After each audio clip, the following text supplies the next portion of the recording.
Today we are talking all things millionaires. But right now, I want to invite a very special frenemy to the Nene Leakes show. Please give a virtual welcome to Peter Thomas. Yes, Peter! You are here! Peter, you look good. Yeah, I'm sweeter than some bubble gum. Get it jumping like double dutch. 5, 4, 3, 2, I've been number one. Chase bank account, I run the numbers up. See, I know how to get to the bag. G5, red eye, jet lag. Got my mink to the floor, Peter gonna be mad. But like RuPaul, I love to let it drag. Do you see me? Shining, shining, and gleaming like diamonds, diamond. No demon in their assignment. Don't keep me from climbing, climbing. Come and get it. I'll show you how to get to the money. I'll show you how to get to the money. I'll show you how to get to the money. I'll show you how to get to the money.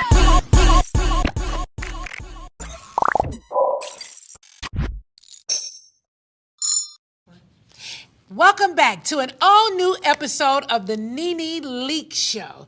Today we are talking all things millionaires. But right now, I want to invite a very special frenemy to the Nene Leakes show. Not only is he one of the Real Housewives of Atlanta favorite husbands, he's a restaurateur, and he's very known around the world. Please give a virtual welcome to Peter Thomas. Woo! Yes, Peter! You are here. Peter, you look good. Thank you. You clean up well. Thank you. Oh, yeah. Well, listen, a lot of people know you as Cynthia's ex-husband, a restaurateur, a favorite housewife of Atlanta, but we really want to know who you really are. I don't even think I know the answers to this. No. Peter, tell us a little bit about your upbringing. We all know you're from Jamaica. Actually, I had somebody ask me the other day, is he African? I was like, no, he's Jamaican. Tell us about your upbringing. So you actually grew up in Jamaica, but you moved to New York at a young age? Yeah, when I was 12. Oh, you moved to New York at 12? Yeah. Okay, so your parents moved to New York? Yeah, they were there before us. Oh, they were there before you? Yeah. Okay, so where'd they leave you? With my grandmother in Jamaica. Oh, you with your grandmother? Yeah. Okay, in Jamaica. Okay, and then you moved over to New York City. That's where you went to high school? Then Brooklyn. In Brooklyn. Junior and high, then you, high school. You started your first business, which was in New York. I don't know if it was your first business, but you became very known from doing How Can I Be Down? Was that started in New York? Was that the first thing you started? No. No, tell me. No. I was on the street before How Can I Be Down. What do you mean on the street? I was hustling. Oh, you like working on the street like a hustler? Like you selling dope? No, I had people selling dope for me. Like, I don't know this story for real. Like, seriously, Peter, you were a hustler? I don't even see you as a hustler. Yeah, most people didn't. Yeah, you too pretty boy-like and too dressed all up and a ladies' man to be a hustler on the street. So you started there, and then what? Wow. Life was life. Yeah. Yeah, I went to college in Oklahoma. Oh, wow. Went back home. Early 80s. Couldn't find work. Actually, my first job I did was a social worker for the city of New York. Oh, really? Yeah, I was a caseworker, yeah. I didn't know that about you. Yeah, 22 years old, I was a caseworker. Oh, wow. That didn't work out. I used to get anxiety when I go to work. Like the average age for everyone that was a caseworker at the time were people in their 40s, and mostly women, Yeah. a lot of gay men.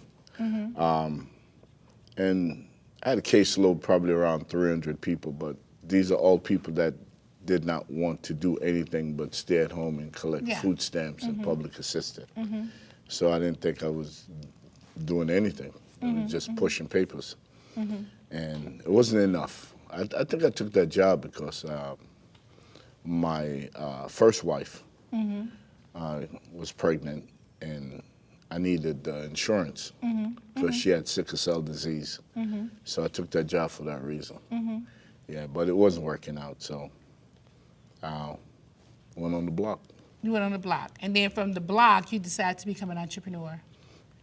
Well, you were That being an was an entrepreneur. opportunity. Yeah, being on the block, and then you I go was from working that. for myself, yeah. Yeah, and then you went from that to. Well, I went down. They used to go back and forth to Miami because I was ambitious. The price I was getting in New York was too expensive, so I went to Miami to negotiate lower price. And I just, that was my occupation. That was the thing that I was doing to get off the block, to get out of Brooklyn. And as soon as I made enough, I moved to Miami, opened a shoe store in Miami. It was selling Italian shoes. I used to go to Bologna, Italy to go buy shoes and sell it to Colombians and make more friends that give me more opportunities to be back on the block. Yeah, yeah. Yeah. And then I opened a nightclub in Miami, Club Manhattan's, back in 1985, 86. I was too young. I don't know. Yeah, it was next to the University of Miami. And I wasn't a salesman. I didn't want to do the shoe store business. I just didn't know what I wanted to do at that age. I was 25 at the time. And start booking acts from Rush Management. And one of the employees introduced me to Russell, like in 86, 87.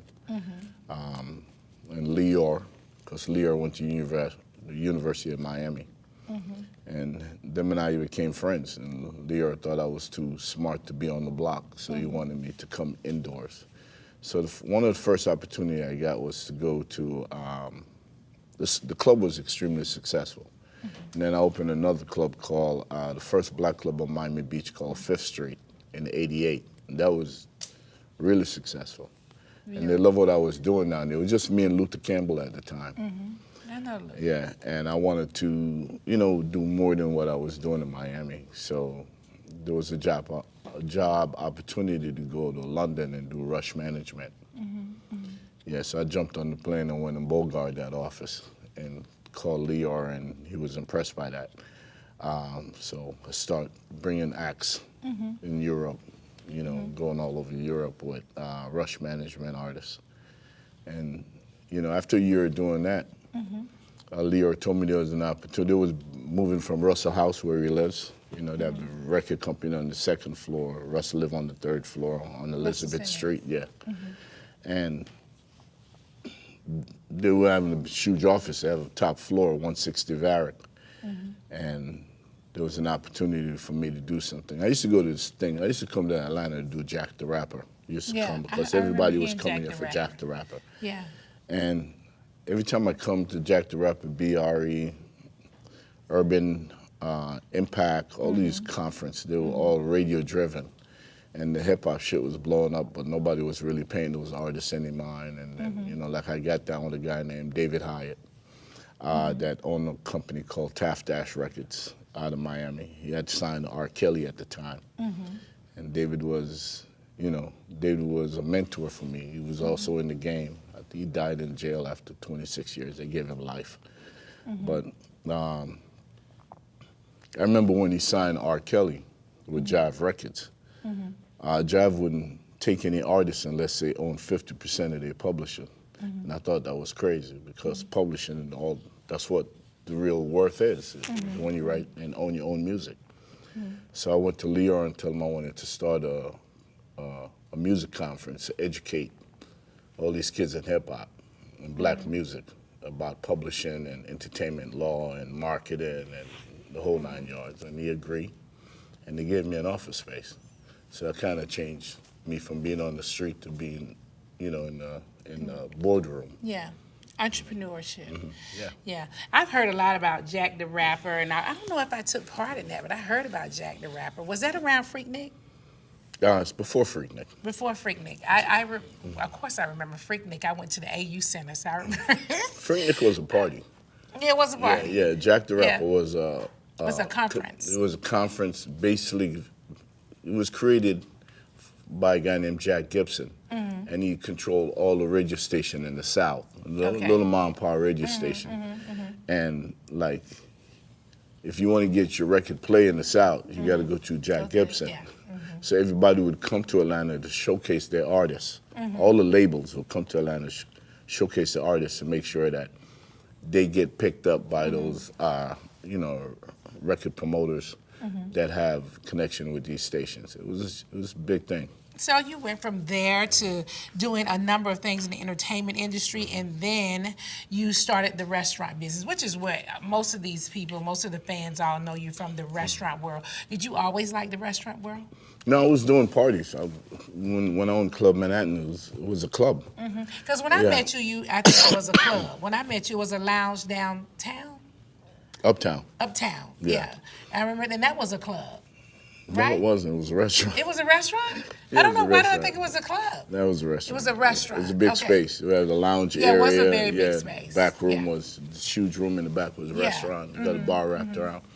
Yeah, that was my first venture here in Atlanta. I opened Uptown in 2008. Yeah. But the restaurant business wasn't your thing. It was really clubs. Well, you grew up, like I started the club when I was 25, and then when people grow up with you, going to the multiple venues you do over the year, as you get older, people want to eat, you know what I'm saying? So they would go eat somewhere and then come to the club later. And I wanted all the money, so I said, Yeah. let me do the restaurant and turn it into a lounge, Right. so let them grow with me. So, yeah. Yeah, but before we get too deep into your entrepreneurship, I want to go back a little bit and talk about your upbringing. You have siblings. How many siblings do you have? Yeah, 7 sisters, 3 brothers. You have 7 sisters. Now, Peter, you know I ain't never met not one sister. Yeah, I know. No, I know your one brother. Yeah, I know. And you have 3 brothers? Yeah. Really? Are they all living? One died. The youngest died. He got Okay. hit by a car in 1975 in Brooklyn. He got killed. Now, you the oldest brother? Yeah. Okay, so your brother that I'm always seeing, so he's next to the youngest. Well, Earl, yeah, he was next. Next to the youngest. Yeah. Okay, so now it's just the 2 of you guys living. Brothers. Then I have 2 others that's not here. Yeah, but I mean outside of living. Earl. Yeah, living. Yeah, I have living. 3 brothers living. Yeah, so all of your siblings are living except for one. Yeah. Wow. And I know your dad passed a few years ago, but your mom is here. Yes, she is. Wow, and she's in Atlanta. She lives Now, in you Fayetteville. guys were living in Jamaica, then New York. Now, why did you guys come to Georgia? My sister moved here. My youngest sister moved here with her husband, and she had problems, and my parents wanted to be around her because she was the most problematic. So after they retired from, my dad is a carpenter. My mom was a chambermaid, working hotels. So when they retired from New York, my father wanted to be closer to my younger sister. And they bought a house in Fayetteville. They still live there. That's like probably 30-something years ago, yeah. And then your mom then decided to move down, and then you followed. Now, I came here in 2007 because my dad had, heart bypass surgery. And it's a lot of us in the house. So as soon as you get 18 and you start going to college, everybody leave and most don't come back. I was one of them that didn't come back. So, when my dad got sick, I'm really close to my father. So when he got sick, I decided to come here because I didn't know if he was going to be around or not. So I came here in 2007. First came in 2006 and did the How Can I Be Down conference here in Atlanta with Jermaine Dupri and Kenny Burns and those guys. And then 2000, I went to Toronto. I lived there for like around 8 months. I did my conference there, and then I came back here in 2007 and started looking for something to do after my father got ill. And I decided to do what I'm known to do is open a restaurant uptown. Yeah. I knew Fransky from How Can I Be Down back in the 90s, Reggie Rouse over at V103. I know all of those people. So I felt like I have a connection. Jermaine Dupri was real cool. I mean, he attended probably all the How Can I Be Down conference. Kenny Burns was here already. Him and I kind of came up together in the industry. So it was an easy transition for me with Dallas Austin and all of those people. I knew all of them. Yeah. You were talking about earlier being married. Did you get married young? Yeah, well, I was 20-something when I got married. Your first marriage? Yeah. Yeah, because people think you've been married a lot. Even I thought you had been married a lot, but not really. You have only been married like twice, right? Twice, yeah. Yeah, but I don't know why people think that you've been married. I actually thought you had been married a lot as Why? well. Why is that? I don't know why I thought that. I don't know. You've always been a ladies' man. Is so that you right? date? Yeah, you don't think so? No, I feel I like don't. I feel like you've been known to be a ladies' man. You've dated some beautiful women. I have. And you've been married twice, and so I feel like one would say you are a ladies' man. Are you in love? Do you like? I know you're a lover boy. I'm a lover boy. I feel like you are. Okay. I mean, I think that you've had this conversation before when I said, I'm a lover girl. Yeah. So I think we've had this conversation before. You said, well, when you love hard. Yeah, I really do. Yeah. So I feel like that's a lover boy syndrome. Like to Well, love that does make me a ladies' man, though. I feel like you're a ladies' man. You're not? I don't think I am. I feel like you are a ladies' man, but when you get locked in with one person, you kind of lock in. I'm completely locked in. Yeah, you're locked in when you get with one person. So. And then if I was a ladies' man like that, I'd be all over the blogs all the time with different women on the platform that we were on.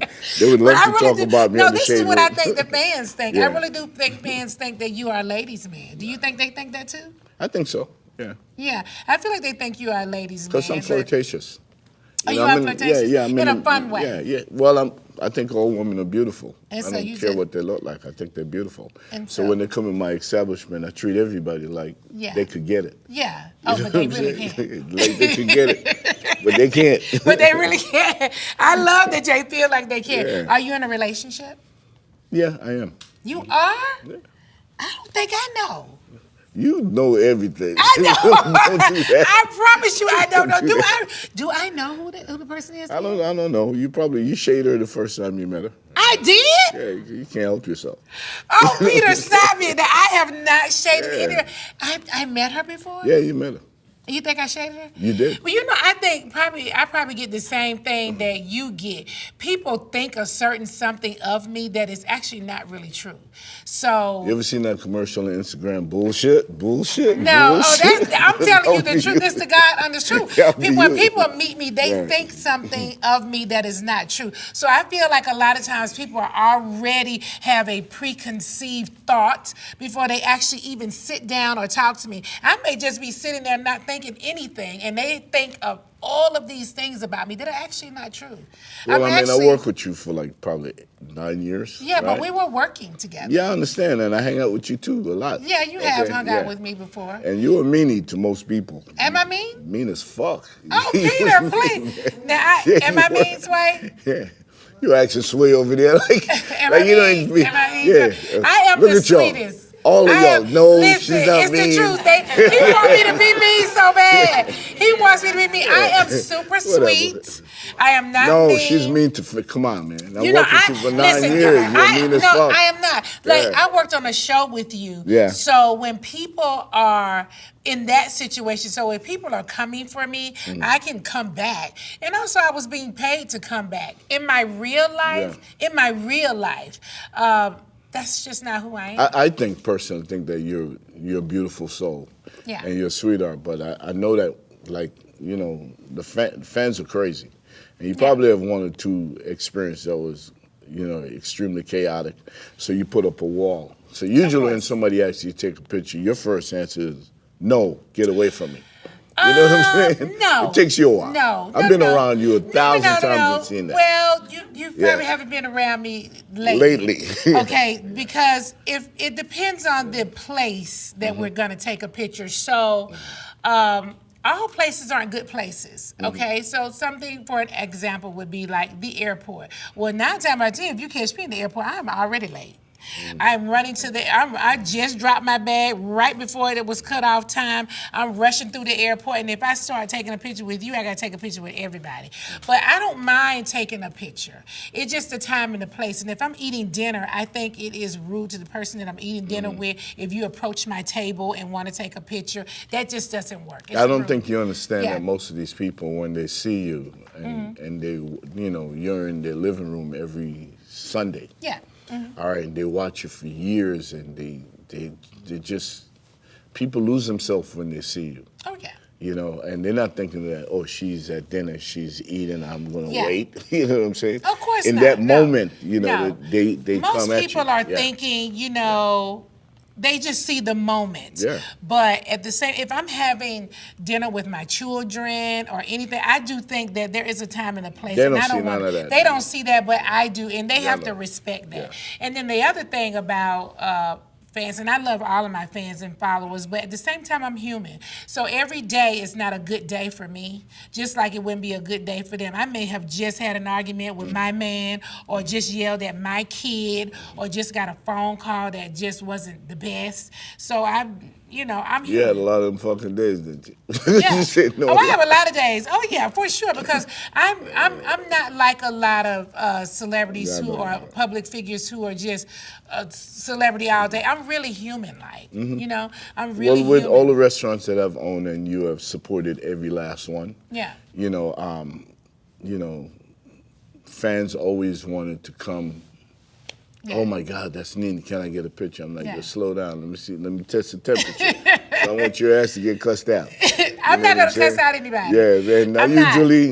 Nene. Usually, when I ask you if Yeah. there's an in between you and them, and it's done correctly, you usually said yes.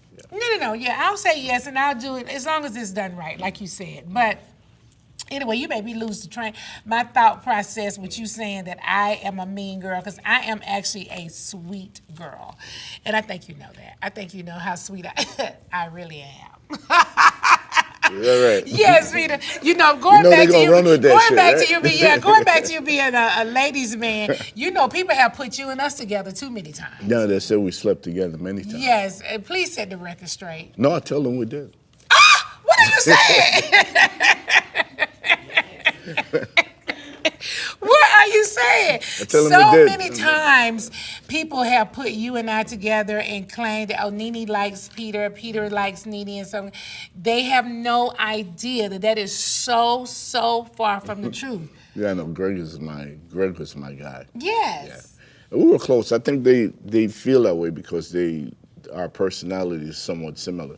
Yeah. And they think that it was a good blend. Like people sit on their couch and they put people together all the time. Mm-hmm. And they did that with us a lot. And, like the way we argue with each other, yeah. Mm-hmm. you know what I'm saying? People like, oh, they must be sleeping together.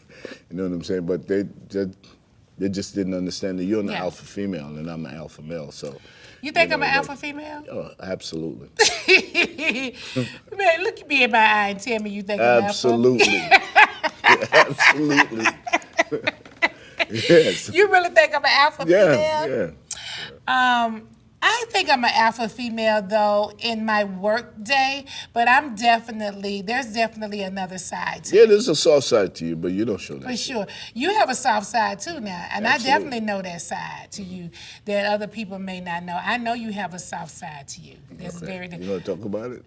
Yeah, I've seen you have tears, honey. Like, please don't get me started. I've seen you cry. I don't mind. I've seen think you real cry men some cry. tears. Yeah, I think real men cry too. I've seen you have your moments, but anyway, wanted to set that record straight. Peter and I have never had anything, but most of the time we be arguing about something. We argue about subjects, any and everything. And then there are times when Peter is sweet to me, but it's very rare. It's very rare, okay? Okay. No, it really is. So people know you, Peter, as being married to Cynthia Bailey. How did you meet her? I met Cynthia, the first time I saw Cynthia she was 18, and I was really? in New York, and I was going to a club called Nell's, and Nell's on Sunday night, like everybody wanted to be there. And I was there one night. I think Chris Rock was trying to get in, they wouldn't let him in, and he was on Saturday Night Live at the time. And then a limousine pulled up, and it was like an Arnold Palmer video with all these girls wearing black pencil skirts, and there was like 8 white girls and then a black girl, and it was Cynthia. And I was outside, and like the doorman opened the door, this girl walked in, Chris Rock is over there saying, I fucked up in here, they didn't let him in. I'm like, yo, let him in. When I went inside, I bought them drinks, and she was cool. She said, thank you. She was a little country at the time. And I didn't see her again for a long time. I knew that, I was around Russell and Leo and all of those people, so I remember when she was dating Russell, didn't pay that no mind. I mean, that's what Russell do, date models. And then years later, we was flying from Miami. Me and Leora was on a flight, flying back to Newark. And Cynthia was on the plane with him. And he's like, keep on looking at me and looking at her and like, I'm switching seats. So he switched seats with me. And her and I talked the whole time on the flight going back, we exchanged numbers. And when I got back, did not call her. You did not? No, I didn't call her. Okay. And then when I was opening Uptown here, a friend of hers, Marcia Daly, another model girl that she came up in the industry with, was working for me as an assistant. And I just got here from Toronto and I was looking for a car. And she said, Cynthia got a Range Rover here. And I said, why she has a car here and she don't live here? She said, because she broke up with her boyfriend out of Houston. She took the car from him. The car was sitting at her cousin's house.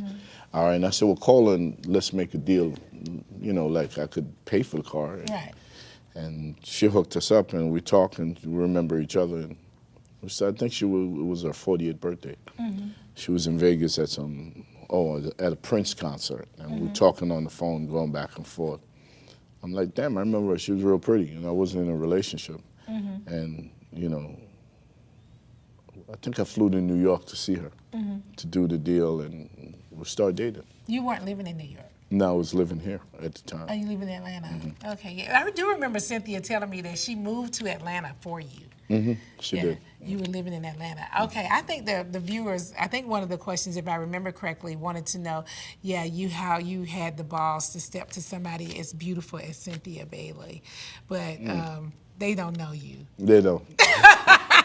They do not know you. They don't. You would step to her and so many more. And I think a lot of the fans, if I remember, I'm just remembering some of my notes, were saying that you dated another beautiful woman, which was Nia Long, and you approached her, or did she approach you? No, I was in L.A. on Melrose with, you know Marvette Brito? No. You know, it's a publicist. Marvette. Yeah, Marvette. Yeah, I know Marvette. Yeah, she was with us in Anguilla. Yeah, exactly. Yeah. So Marvette and Nia was friends. And we saw Nia across the street. We was just walking, checking, like window shopping. And she was across the street. And I said, oh, that's that actress chick. And she said, yeah. And I said, yeah, she's cute. And she said, yeah. She said, you know she's from Brooklyn. I said, yeah, I read that somewhere. And I said, call her over. And she called Nia over. And we all walking and talking and started dating. Just like that? Yeah. Nothing else? I think she was doing Love Jones and and the other family show. I can't remember the name of the show. Okay. One of those shows at the time. So I have tons of questions for Peter today. Obviously, I know Peter, but these are the questions that you guys ask and you guys want to know. So here goes, and we'll ask Peter. It says, Peter, what events has happened over the course of your life that you feel have made you the man that you are today? What events? Yeah. Are there any special events that have made you the man that you are today? I quite frankly think that I feel like you used to be, you probably still are, really outspoken. And I feel like you've come down from that, though, a little bit. I don't feel like you're as outspoken, and I don't feel like you're outgoing, but not as much. Because I used to see you out on the town all the time. I don't see you out on the town like that anymore. I'm rebooting, so I'm not out there. You know, but I think it's a series of things that makes me who I am. I grew up with nothing, you know. I grew up in a poor little town in Jamaica called Augustown. You know, like I had one shoes.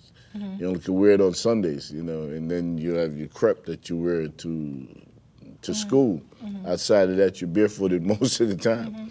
You know, but it was a good life. My father, again, is a carpenter, you know, like, so it's not like we come from wealth. You know? I remember when we had the first television, the whole neighborhood used to come and look through the window to watch it, you know, like, so I always dream way beyond where I am. Yeah, I'm a I do daydreamer, too. you know, so I'm always taking myself somewhere else to get out of the element.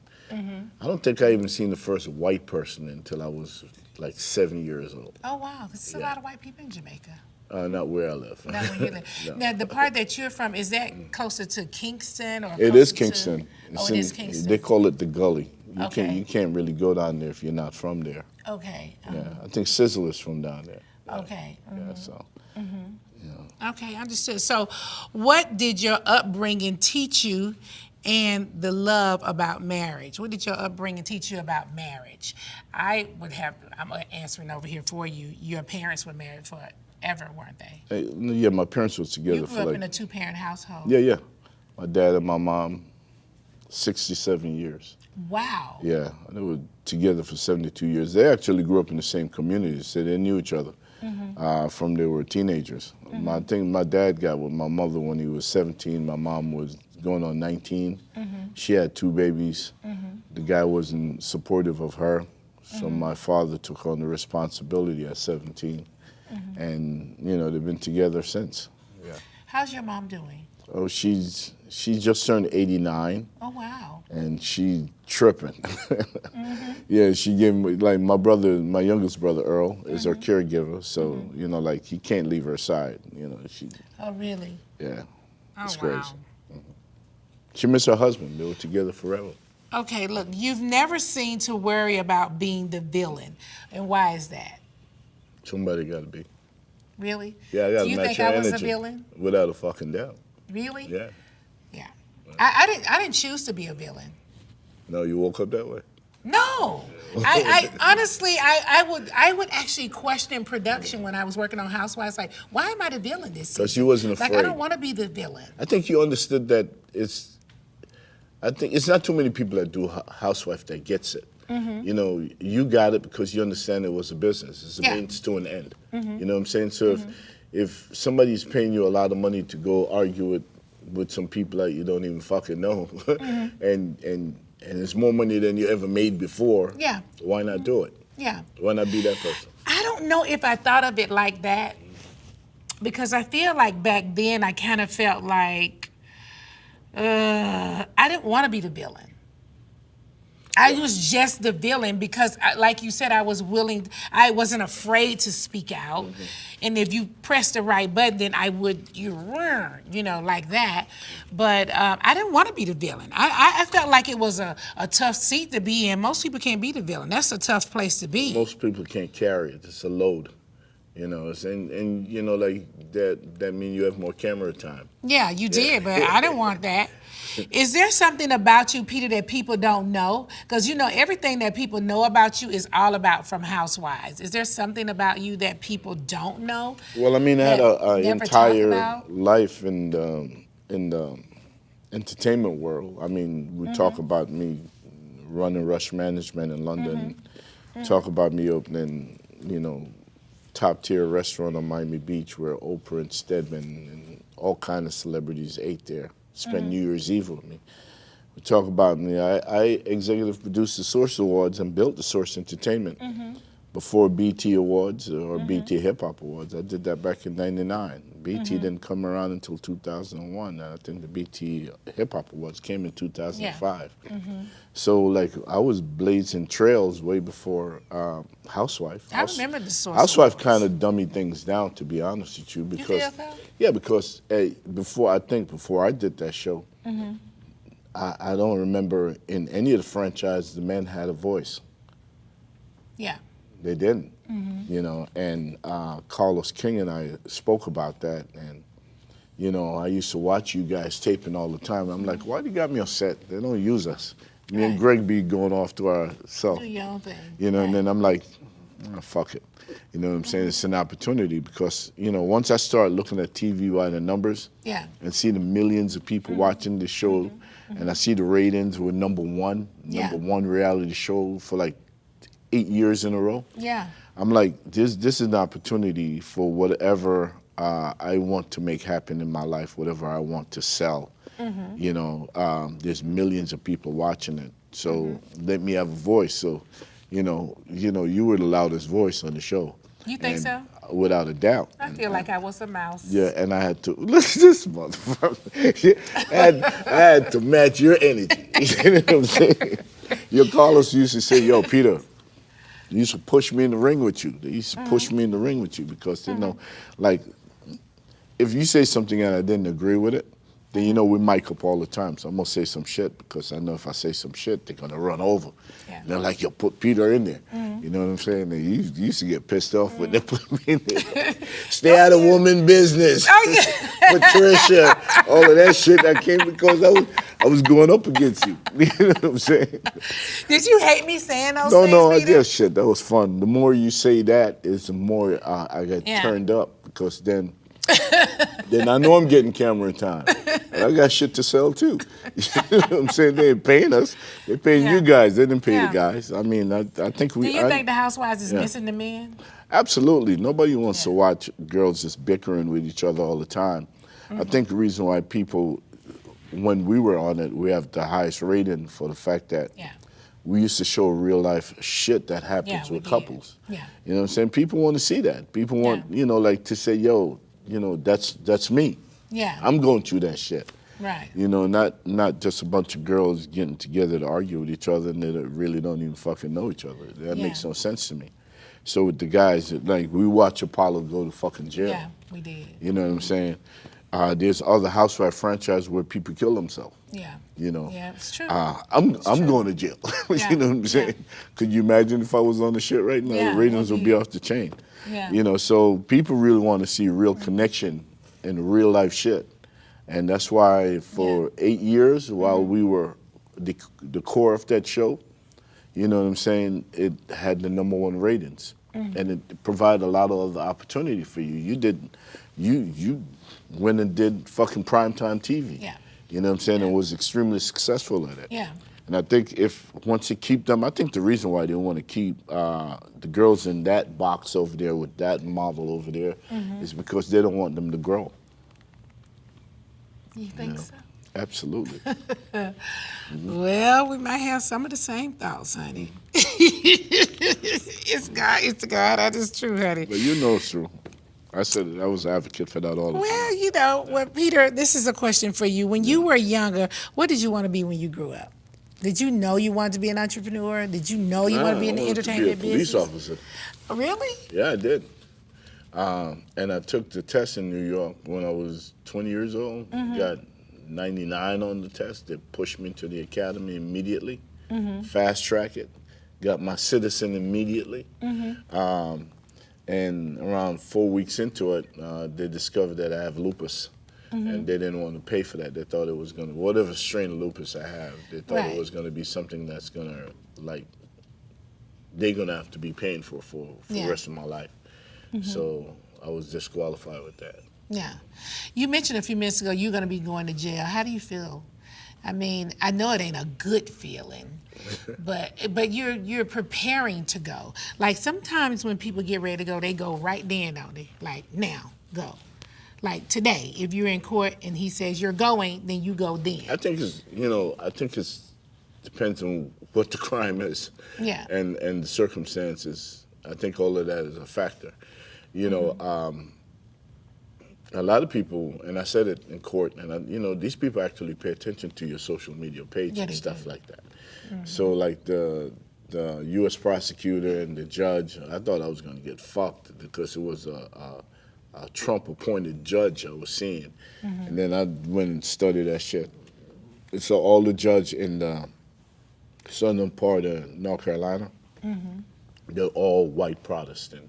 And black people go to them, they get 20 years. You know, so it was kind of scary knowing that I had to meet someone or someone could say how long that you're gonna go away for. But you know, like I read up on everything. You know, it's a white collar crime. I tried to negotiate with them and thought I had it worked out and send them cashier's checks and started something that started in Charlotte, North Carolina. And when they found out that it was me, Peter Thomas from Atlanta Housewives, you know, they wanted to make an example. So the criminal investigation came in and killed the negotiation. And I didn't hear from them for another 18 months. Oh, wow. Nothing. And you can't call them. You can't talk to them. You can't talk to nobody in the IRS once they get involved. 18 months later, I got a call from Bar 1 Miami Beach that a couple of federal officers came from the IRS looking for me. And I called my attorney and said, don't talk to them. Get their number and I'll talk to them. So I never spoke to those officers. You know, they would go to where I live and like, he's living lovely. So they went back 10 years, you know, to see if there was any kind of pattern. Yeah. And of course, when you're black and you're in the restaurant industry, you know, nothing is given. That's pure hustle. No bank is giving you a loan unless you put up your house, you know, to fund these projects. So, like, what I said in court before he sentenced me, when he asked me how did I get into that position, I basically tell him that in the restaurant business, you know, the first person you have to pay is your landlord. The second person you have to pay is your utility bills. The third person you have to pay is your purveyors. Okay. You're getting your product from. And then you got to pay your employees. Then you got to pay revenue tax. And you pay revenue tax because if you don't pay that shit on the 20th, they could come and lock your door. And then you pay withholding tax. And then like number 6. And you could go back and forth and catch up. You have to file it every month. But if you don't have the money to pay it, because you have to pay all the other shit that's in front of it, then you put it off. So they went and saw that in several businesses over 10 years, I filed, but I didn't pay. Right. Okay? And they added up from Club 1, Sports 1, Bar 1 Miami, Bar 1 Miami Beach, Bar 1 Atlanta, Bar 1 Baltimore, and they came up with a number of $2.5 million. And that particular crime, the way they grid it is that they go by how much you owe versus how much time you're supposed to get. You know, and because it was $2.5 million over 10 years, most of it, probably $1.5 million of it is interest. It's not what I actually owed them, it's interest. You know, they said, all right, you got to go to jail for a minimum of 24 months to a maximum of 48 months. All right, but I went and got a real top white collar female lawyer, a white woman that's dope as fuck. And, you know, they're in there with the prosecutors. If they're really good, fighting each other on a daily basis, Monday to Friday. So, you know, they know each other. You know, so once they know that you're a good person and you're not, you know, an abusive person or a fucked up person, you don't have no extensive rap sheet. Right. And they looked at what the evidence, then they fight for you. You know, yeah, I believe she fought for me. And when I got in front of the judge and I told him, yo, listen, I got to pay all those other people before I could pay y'all. You know what I'm saying? I don't know why we got to pay y'all anyway. You know what I'm saying? He laughed, and I think the prosecutor was asking for a minimum of 24 months, and my lawyer was asking for a year and a day. And the judge said, I believe what Mr. Thomas said to be true, so I'm going to meet him in the middle. He basically said, I don't think you're supposed to even be going to jail. I think they should just accept the money and accept payments. But since it's, he didn't write the law. Right. You know, it's a law. I didn't even know about that fucking law, so I got to go around and do seminars to let young black people that's coming owning their business know about it. But because it's a law and it's gridded, his hands was tied, so all he could do is take 6 months off. So he gave me 18 months. And then he came back and said, as soon as you get in there, get into a drug program, get into any program, because if you do, then you'll be out in 7 months. Okay, good. Yeah, basically. Yeah, so you opened up Bar 1 in Charlotte. Why did you choose Charlotte? I choose Charlotte because in 2009, you know, my first, this gonna fuck you up, but when I got married to Cynthia, we got married on the show. I think that was the last shooting for the show, that 2009, right? I remember. And with the whole marriage certificate thing, I didn't know shit about it until we get the tape on the Thursday. Her sister, her mom trying but to. 5 months later when you get the tape and you say, oh shit, Why y'all didn't tell me y'all did this? Right. You know, and then I kind of felt the way about it because it was a secret. I thought I was working with them. Yeah. By making sure the check come in the household. But I felt like at that point it was working against me. Yeah. You know what I'm saying? So I kind of like, oh, that's kind of fucked up. Because, you know, my parents was involved in that wedding. And my people are traditional people and they was insulted by it. Right. You know, so right after that episode came out, we was only married for 1 year. In my opinion, the marriage was over. Right. Because it was, you know, she was deceitful. Because she knew and she didn't tell me. Well, As she far as didn't I'm do concerned, it. She didn't do it. It doesn't matter. Your people did it. Yeah, her You got to mom be and sister accountable. You got to be were trying accountable to for do that. it. Yeah. And- So, But she was definitely fussing at them about it, you know? well, she fussed in silence because we live in the same house. We sleep in the same bed. Yeah, I She don't think never you once were said there it. when she was fussing with You know, them. she never said it. We Yeah. wake up. Yeah. I remember She probably was hoping going they to would sleep edit with it her out. and wake up with her, and you were talking to her when I went to sleep, and you were talking to her when I wake up. You talked to her more than I did back Yeah, then. we talked a lot. Yeah, exactly. Cynthia and I We used to talked beef. a Remember lot. we used to beef about that a lot? Yeah, y'all did. Yeah. But anyway, I felt like. But it was all innocent. Yeah. Say that again? It was all innocent. We just Yeah, really liked well, each other. I'm quite friendship. sure. I'm quite sure. Yeah, I could see. I could see the reason why you guys became close. Right. You know what I'm saying? But at the same, and it was genuine. I Yeah, knew it it to be was. genuine. But at the same time, after that incident happened, and her and I wasn't really on the best of terms. You know, like I got married to Cynthia, and what came along with her was Noel. Yeah. All right, and that was I accepted that. Yeah. Okay, our mother lived in Huntsville, Madison, Alabama, Alabama. and we live in Atlanta, and we'd go and visit them, and vice versa. The moment the show started taping, everybody wanted to be on TV. You said I have seven sisters and 3 brothers. You have never met them Yeah. because I They didn't. Yeah. kept them out of that. Yeah. Right. You know, I kept my kids out of that. You know Yeah. my kids, so I kept them out of that also. But no, those people, her sister and her mom wanted to be on TV. Yeah. So before you know it, I wasn't living in a house with my wife and my stepdaughter anymore. I was living in my house with my stepmom and my sister-in-law and everybody, and you know the glam squad and Right. the makeup artists and you know everybody that wanted to be around. Yeah. You know what I'm saying? So that old shit changed for me. I didn't sign on for that. You know, so when all of that started happening, and you got to wake up to it and then go to sleep to it, Yeah. and you can't walk in your own house in my boxer anymore because people are looking In at the me house. fucking crazy. Right. So all of that, I had more fun staying away from it than being in it, you know. And the whole time I'm trying to figure, how the fuck can I get out of this shit, this TV shit? Because I wasn't doing it at that point for myself because they weren't paying us. Right. You know how were smart not. these white people Yeah, are. they They were. said, let's pay the black woman, don't Right. give the black man shit, Right. okay? And if they don't have a solid foundation, then it's Yeah. going to crack. Right. And we're going to watch it crack Yeah. and watch it fall Of apart. course. That's what they did.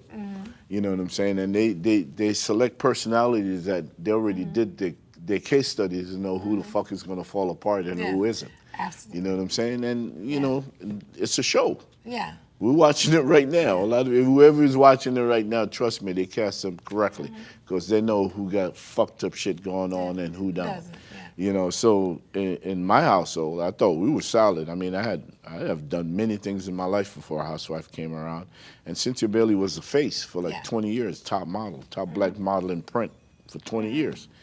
You know, but once that element come in and they see the reaction, you know, because you know, you get mic up and you start drinking a couple of Ciroc, and we was pushing it back then, thank you, because she used to get me a check when nobody was Yeah. giving me a check. Well, thank you. You know what I'm saying? So, You're welcome. yeah, so, you know, once they see that's happening, then they play on it, you know, and for 5 years of me taping with you guys, Yeah. me and Cynthia wasn't in that type of relationship at all. Yeah. I was trying to pivot out of that motherfucker. I was trying to figure out how can I get out of this without looking fucking crazy, because it follows you. Yeah. You don't get unfamous. Yeah. You just get fucked up. You you think know what I'm so? saying? You think Yeah. the guys get it bad? What? Well, you know, this is when I wish that I didn't become Patricia, as you label me. You know what I'm saying? You know what I'm saying? And nobody knew who God, I I didn't was. call you. So you Yeah. think Patricia stuck with Yeah, you? oh my God.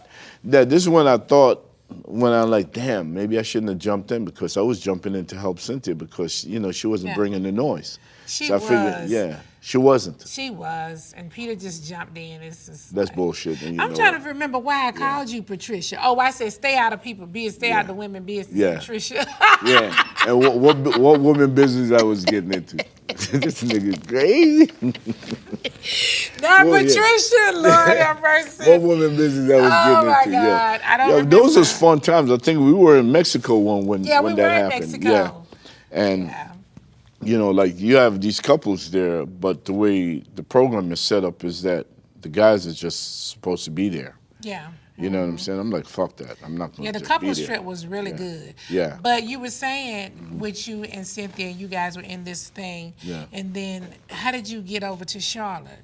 Well, your brother was living there, wasn't he? Well, yeah, you're right. Let me go back to it. Clive was up there, and I wanted to. We were separate.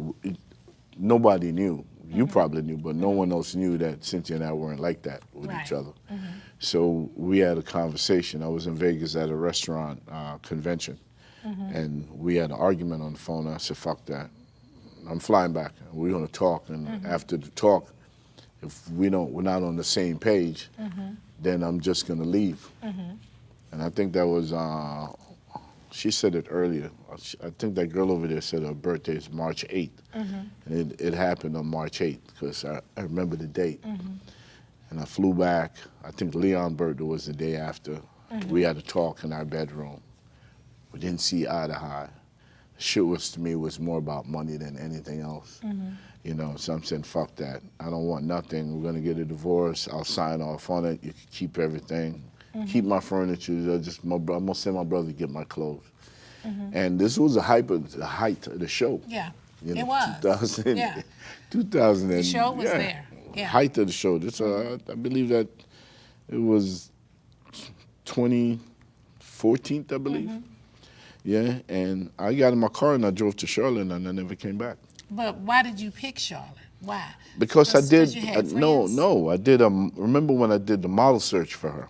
Yeah. Right? Okay. Yeah. All right. So 3 of the cities that I chose was North Carolina, Atlanta, and Alabama. Because she's Okay. from Alabama. We were living here, and I chose North Carolina to Right. represent North and South Carolina. Right. And when I got up there and see that it wasn't as established as Atlanta, I decided I wanted to do something there. Charlotte, So I opened Sports One there. So I was Sports One was already established 2 years before that. And you know, you're going through a divorce like that or a separation like that. I don't want to be in Atlanta where everybody. Yeah. Peter, give Cynthia back her money. I'm like, I don't take no Yeah. money from Cynthia. Right. In the supermarket, motherfuckers would say that to me. So you know what I'm saying? So it was crazy. I didn't want to be here. I wanted to be away from here. But I come to realize that there's nowhere you could go in the United States where you could get away from that. Yeah. You know, probably the world. I was in Jamaica, they'd be saying shit to me. So, but I wanted to just be out of this metropolitan area, and that's only 3 hours away up the road, so I went to Charlotte. Do you think, you know, being on Housewives and being one of the husbands, that you guys get a bad rap in the end, like in your divorce? Like Apollo got a divorce, Greg and I got a divorce, but we got back together. But do you think the men get a bad rap, like the women win in the end? Of course, because We do have the confessions to say. yeah, because you have the last word. Yeah, you think, okay. Yeah, the guys they don't have no words. I remember when Portia was having the divorce with Cordell. Yeah. I had to talk Cordell into doing a scene with me. Right. And tell his story, side. his Yeah. side. Because Yeah. if you don't tell your side, whatever the fuck happened last is what everybody's going to see, Yeah. and that's what they're going to hold on to. Yeah. So, yeah, of course. There's a disparity there. And to me, the only reason why I came back and did the reunion when I did is because I wanted people to know why we didn't work. We didn't work because she didn't have my back. You know what I'm you saying? feel that. Yeah. And I said that when I walked off the reunion. Yeah. Like, if this nigga had my back, we would have been incredible. Right. You know what I'm saying? And that was it for me. I get to have, you know, see, and I'd build up my social media at that time where I'm talking to 1 million people. So it didn't care what Bravo was trying to edit. I would go on my social media immediately and tell them the real deal. They hated that shit. Who are you still close to on the Real Housewives of Atlanta? Anybody? Do you watch any of the new episodes or the new show that's out? I don't know if you used to watch the old show. I didn't watch it. I just watch it when we get the tape. I never actually watch it when it aired. I talked to Sheree. Yeah, I don't think she's on there. No, not this season. No. Yeah, not this season. I don't know those girls. Yeah, the only one on there is Portia, I think, that we actually worked with. Portia and Cynthia. Cynthia's on as a friend. And Phaedra's back now. Yeah, she's back now. But so I haven't had a chance to watch any of those shows. But Peter, before we go, I want to play a game with you. The fans asked me to play. They want to know how good your memory is. So let's go. And it goes like this. You're going to tell me who said what. Who said, who's going to check me, boo? Sheree. Who said that? Was it Candy, Portia, or Kenya? Candy. Wrong. Okay. It was Portia. What you will know is that he needed $10 for a medium-sized pizza so he could ejaculate in a cup so you could have a kid. Now check that. Who said that? Phaedra. Yes, she sure did. Gone with the Wind, Fabulous. Kenya. Close your legs to married men. Your ass. Every day, somebody thinks I'm Beyonce. Every day somebody thinks I'm Beyonce. I don't know. Kenya. Yeah. So, Peter, with your businesses, what was the hardest thing for you to manage? Was it the employees? I don't know, the food? People. The kitchen? People. People. Employees. Employees. Yeah. Yeah. It is hard to find good help. Yeah. The expectation versus what they bring to the table doesn't match. Yeah. Yeah. I know from having my own business, just finding help was so hard. It was so hard to find good people that want to work. And people will come and actually say they want to work, but they don't want to work. No. So, especially because of who we are. Yeah. They want to be there because they want to be around who's coming through the door to see us. Yes. They didn't give a fuck about working. They just want to be in an environment where, you know. Well, they got to see other public that's why they figures. weren't even allowed to take pictures with anybody. I mean, you know, Miami Beach had all type of celebrities coming through there. So we had a rule that if any employees even ask a celebrity to take a picture, they're fired. Well, I love that. Yeah. So, Peter, you have a new restaurant in Atlanta. Tell us a little bit about that. My brother have a new restaurant in Atlanta. It's called One Society that I'm supporting 1,000%. Okay. I needed him to do something and continue while my ass is sitting down, and I design and build it out for him. Yeah, I've seen it. Yeah, it's beautiful, yeah. So if you're in Atlanta, come to Norcross. If you're Gwinnett County, come to Norcross. Yeah. One Society is special. I actually love the name, One Society. Yeah. I love that. And that's a good rebrand, too. The name is great. Yeah, thank you. Yeah, One Society. I've been there, and Peter, believe it or not, child, he cooked some oxtails, honey, and they were good. I have to give him that much, child. I wasn't sure he cooked them, but he swore he cooked them. He swear he cooked them. So, and he served them to me, and we had a great time eating them. And also, we had a fish. Huge snapper, red snapper. We had a really huge snapper. It's delicious, everybody. That's what make most people walk through the doors. That red snapper. It's huge. Yeah. So, Peter, with everything that's happened now in your life and with your restaurants and everything, would you go back and do anything differently? Yeah, a lot. With my divorce, I should have listened to my lawyer. Take half. Oh, really? No, take half. They have. I did have to work. But that's not how I was raised. I remember I had to do Wendy Williams' show. I had to call up Wendy and say, I need to get on the show. They're about to fucking kill me. Right. So I got on Wendy and I tell my story and said, I'm walking away from this divorce. I don't want nothing. You know, and that's exactly what I did. And should have found a way to pay those withholding taxes. Yeah. Then, you know, because this is something that's going to be with me until, you know, my guy get in there and to take it off my record. Yeah. Yeah. Do you regret arguing with I think she was then your manager of your bar one. Do you regret arguing publicly with her? Oh, the lady that Yeah. when did Tasha K and all of that? She only worked for me for 5 weeks. Yeah, it was a short time, I remember. Yeah, that. and the reason why I terminated her because she don't know how to. She's not a good leader. Right. She talked down to people, to the servers, in a very, like disrespectful way. And she have her own shit going on. She did Fed time and owe a lot of restitution. She did. I got the receipts for all of that. So she didn't really know me. I didn't interact with her that much. And I actually didn't hire her. My GM did. Bring her on board. The young African girl that was working with me. So she just wanted the attention. I didn't really give her that. Tasha K and those people came at me to tell my side of the story. But the best way to deal with situations like that is just don't even pay it any mind. She doesn't fucking know me. I've done 19 venues. I employed a lot of people, spent millions of dollars in taxes. Okay, so Tasha was doing it, a person like me, she was doing it to get attention, to get people to tune in that she could pay back Carly B the money that she owed. You know what I'm saying? I wasn't going to support that at all. Well, listen, I see you all the time. I wish you all the best. I'm here for you. And I want to personally thank you for coming on to the Nene Leakes show. Anytime you want to come over here and talk, you absolutely can. Okay, guys, give virtual hugs and lots of love to Peter Thomas.